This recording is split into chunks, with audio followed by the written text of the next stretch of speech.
all right, you've convinced me as an artist. I've got to have this live show that just blows people away. So should I just run my best songs with my band over and over again so we play them the best that we can? I mean, is that what I'm supposed to do? Really what we need to do is major in the majors. And so what rehearsal needs to look like is different than what most people think rehearsal needs to look like. In fact, I just told a story about this band that was talking to the leader of this band, and they'd spent 6 months recording and 6 months writing of songs and 3 days rehearsing. And I had talked to the entire band. I had sat around, it was at a festival. And about 2 minutes later, after everyone, we said goodbye, the bass player comes up to me and grabs him by the arm and said to me, I felt a little bit like this covert thing going on. He goes, listen, the truth is, the only reason we rehearse 3 days is we don't know what to do after 3 days. We run the songs, we put them in an order, and then we go out and play. And that is the problem. So what happens is what we think we're supposed to do is be the spontaneous artist on stage that makes it up as we go. Because somehow it's okay to have someone to help you co-write a song. Somehow it's okay to get voice lessons. Somehow it's okay to have a producer in the studio. But when it comes to the live show, you're supposed to magically know what to do. You rehearse the music and you go out and create something spontaneous. And the truth is, that is a rarity. So rehearsing is different. There's a time for music rehearsal. There's no question about it. In fact, I'll say, rehearse in a circle. Get your stuff tight. Work it.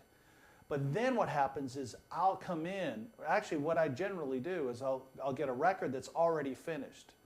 Because the music industry has been turned upside down. At one time, artists and bands used to go out and play these songs live and get a feel for them and live, and then go in and record.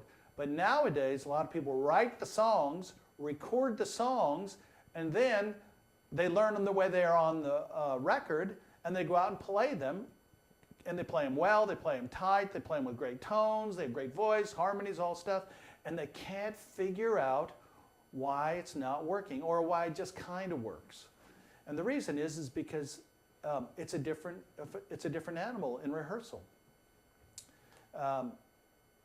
Here would be my analogy. See, what we're trying to do, we have to do in rehearsal is, one of the things we need to do is rearrange the songs. We need to rearrange the songs for live. My example would be this. If you're a fan of The Simpsons are a 22-minute, well, they're 30-minute sitcom, right? So a 30-minute sitcom is really 22 minutes of content, 8 minutes of commercials. And the writers, the people who write that know that. So they have their 22 minutes and their commercials. Well, about a year and a half ago, well, whenever it was, a couple of years ago, the Simpsons movie came out.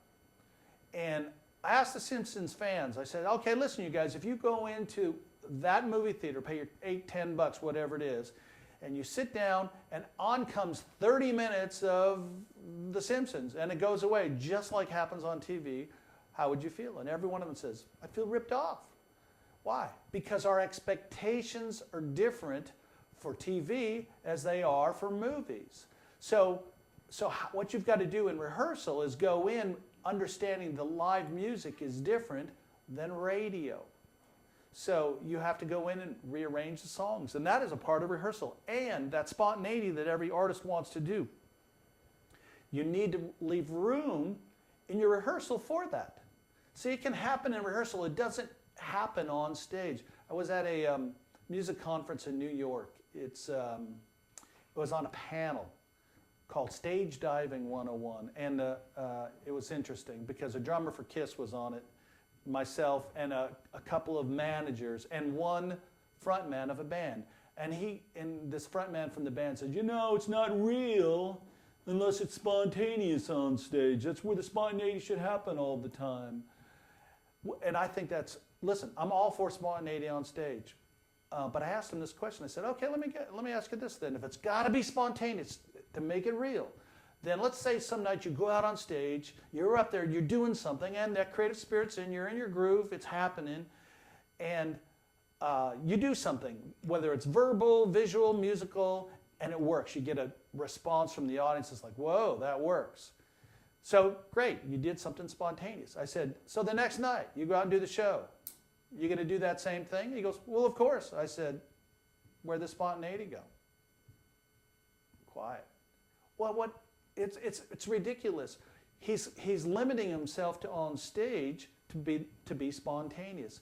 Rehearsal should have lots of room for spontaneity and exploring and developing as an artist. In fact, rehearsal for me oftentimes is artist development, trying things that you have an instinct for, but you've got to rehearse it.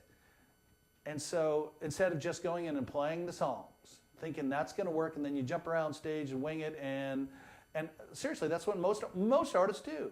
And then 5 years, 10 years of pounding away at their music career, they're frustrated as heck, and they can't figure out why it's not working, why they're not generating enough revenue to do the thing they love to do.